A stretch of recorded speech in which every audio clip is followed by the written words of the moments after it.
Hola, ¿cómo están, my compañeros? Let me have Joe Biden describe to you his America. It's going to be an America where they have jabbed you with an experimental vaccine, where people cannot even pay for their rent or mortgages because there are no jobs, and where there are food shortages, and where America is slowly dying. This is Rejecto Joe's America. As some Americans would have liked. What is your ask, sir? My ask will be laid out there in detail, but it relates to four things.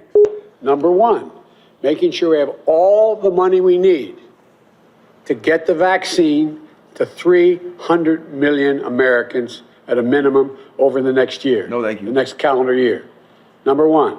Number two, making sure that all those people who are unemployed through no fault of their own because of the COVID crisis, and small businesses and big businesses, et cetera, are shutting down, that they continue to be able to live day to day. They don't engage in food shortages. They're not in a position where they get thrown out of their homes. He uses the term "engage in food shortages." It makes him sound as if he is speaking from a place of manipulation. Who engages in food shortages? People suffer food shortages, but nobody chooses to engage in a food shortage. Cetera, shutting down, that they continue to be able to live day to day. They don't engage in food shortages. They're not in a position where they get thrown out of their home. China, the Chinese Communist Party owns a vast majority of the food production here in the United States, and they have been engaging in food shortages. They've been trying to limit the production of meat. They've been trying to limit the production of dairy, all based upon COVID-19. When people talk about COVID-19, make sure you say, are you talking about SARS coronavirus 2? And if they say, no, I'm just talking about COVID-19, that's when you know. Unless they're talking about SARS coronavirus 2, then what they're speaking about is the Great Reset. I would also be asking for a moratorium on being evicted from your homes for failure to pay rent. Moratoriums on relating to the issue of whether or not your mortgage are being paid. Thirdly, so he's saying everybody gets the experimental vaccine, nobody can pay for their house, nobody can pay for their food. I think it's critically important we provide all of the PPE as well as the direct payments to small businesses and others to be able to stay open, to be able to keep their people employed. That is something. Well, the small businesses have all closed, so any sort of business protection would go to the big box stores, and so all he wants to do is continue the lockdown. This is Joe Biden's America. It's going to increase as time moves. And lastly, we're going to need to make sure that we're in a position that we can provide for the opportunity for people to begin to go back to work and get new jobs, developing infrastructure. Given the narrow majorities in the House and Senate, you've watched many administrations come and go. Do you believe that you will have a honeymoon to get things accomplished? I don't think it's a honeymoon at all. I think it's a nightmare that everybody's going through, and they all say it's got to end. It's not a honeymoon.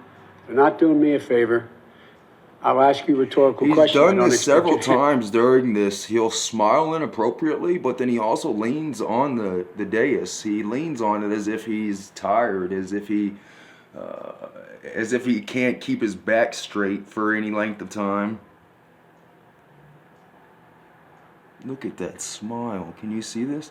This smile. He's smiling right now as he's speaking about the extreme nature of the pandemic. He's saying there is no honeymoon. This is a nightmare.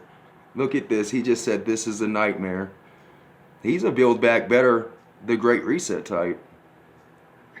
And that is, do you think that Republicans who are losing their businesses, do you think Republican constituents out there who can't pay their mortgage, do you think they're not letting their Republican representatives know they got a problem? Did you just hear that? He said that, do you not think that if we put the squeeze on the average American that they won't come running to us? That's exactly what he said. Do you think not a honeymoon businesses, do you think Republican constituents out there who can't pay their mortgage, do you think they're not letting their Republican representatives know they got a problem?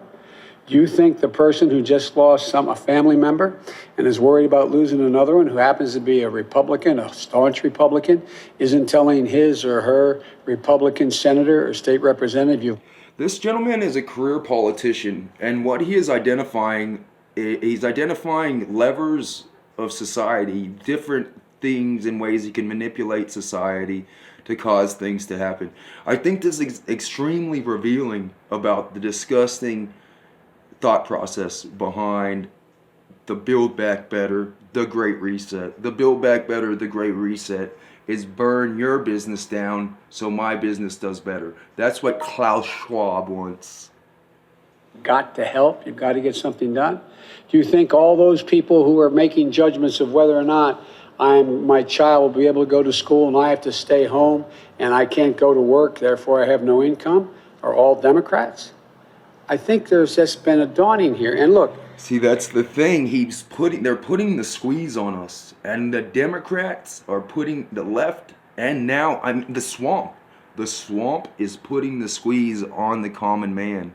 This is a watershed moment in history. This is a moment in time where no longer will things be one way. Things will always and forever be another way. The question is, what will that look like?